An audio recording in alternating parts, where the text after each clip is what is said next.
इस वीडियो में हम एसी यूनिट में मौजूद सर्विस वाल्व के बारे में जानेंगे। यह सर्विस वाल्व एसी यूनिट का एक बहुत ही महत्वपूर्ण हिस्सा होता है। इंटरव्यू के दौरान इसकी 3 स्थितियों के बारे में पूछे जाने की पूरी संभावना है। सर्विस वाल्व के जरिए हम एसी यूनिट पर रेफ्रिजरेंट चार्जिंग, रिकवरी, वैक्यूमिंग और प्रेशर चेकिंग जैसे कई काम करते हैं। आमतौर पर स्प्लिट एसी यूनिट में स्टैंडर्ड सर्विस वाल्व और 3-वे सर्विस वाल्व दोनों का इस्तेमाल होता है।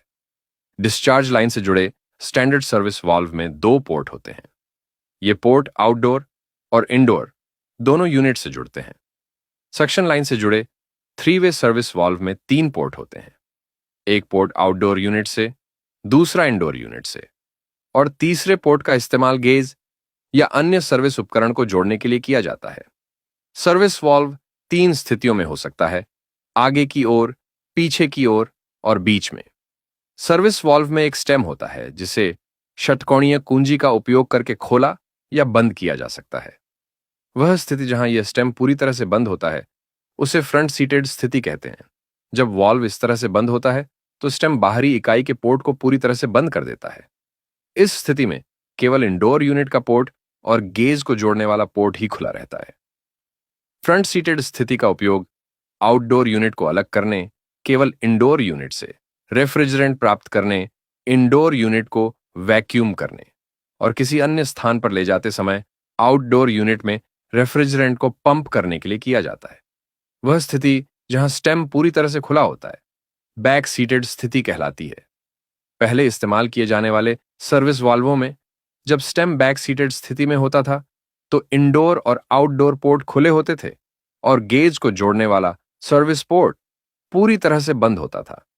एयर कंडीशनिंग यूनिट के सामान्य संचालन के लिए सर्विस वाल्व को इस तरह से रखा जाता है। यह सुनिश्चित करता है कि सर्विस पोर्ट से कोई महत्वपूर्ण रेफ्रिजरेंट रिसाव न हो, जिससे यूनिट सामान्य रूप से चलती रहे। हालांकि आधुनिक सर्विस वाल्वों में सर्विस पोर्ट में एक वाल्व कोर होता है। यह वाल्व कोर एक स्प्रिंग बल द्वारा संचालित होता है। जब हम गेज को सर्विस पोर्ट से जोड़ते हैं तो गेज में लगा पिन वाल्व कोर में लगे पिन को धक्का देता है। यह क्रिया वाल्व कोर के हेड को खोल देती है, जिससे रेफ्रिजरेंट स्वतंत्र रूप से प्रवाहित हो पाता है। जब गेज को हटा दिया जाता है तो स्प्रिंग बल वाल्व कोर के शीर्ष को उसकी मूल स्थिति में वापस लाकर उसे बंद कर देता है। यह रेफ्रिजरेंट को बहने से रोकता है। हमारे द्वारा उपयोग किए जाने वाले आधुनिक सर्विस वाल्वों में स्टेम के पीछे की ओर या मध्य की ओर स्थित होने पर भी सर्विस पोर्ट बंद रहता है। मध्य की ओर स्थित स्थिति से तात्पर्य उस समय से है जब स्टेम मध्य स्थिति में होता है। इस विधि का उपयोग रेफ्रिजरेंट को चार्ज करने और पुनर्प्राप्त करने के लिए किया जाता था। जब स्टेम मध्य स्थिति में होता है तो तीनों पोर्ट इंडोर, आउटडोर और सर्विस खुले रहते हैं। तकनीशियन रेफ्रिजरेंट को चार्ज करने या पुनर्प्राप्त करने के लिए इस सर्विस पोर्ट का उपयोग करते हैं। काम पूरा होने के बाद वे सामान्य संचालन के लिए स्टेम की पीछे की ओर स्थित स्थिति को बदल देते हैं। हालांकि आज हम जिन सर्विस वाल्वों का उपयोग करते हैं उनमें मध्य की ओर स्थित स्थिति अब आवश्यक नहीं है।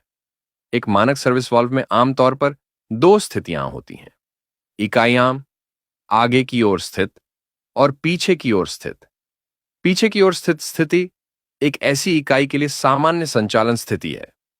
जब ऐसी इकाई सामान्य रूप से चल रही होती है तो सर्विस वाल्व इस स्थिति में होता है, जिससे रेफ्रिजरेंट इंडोर और आउटडोर इकाइयों के बीच प्रवाहित हो सकता है। सामने की ओर स्थित स्थिति रेफ्रिजरेंट के प्रवाह को पूरी तरह से रोक देती है। इस स्थिति का उपयोग आउटडोर यूनिट को अलग करने के लिए किया जाता है। आउटडोर यूनिट को किसी अन्य स्थान पर ले जाते समय सारा रेफ्रिजरेंट नीचे पंप कर दिया जाता है और फिर उसे ले जाने से पहले सर्विस वाल्व को इस स्थिति में रखा जाता है। यह ऐसी यूनिट सर्विस वाल्व की व्याख्या थी।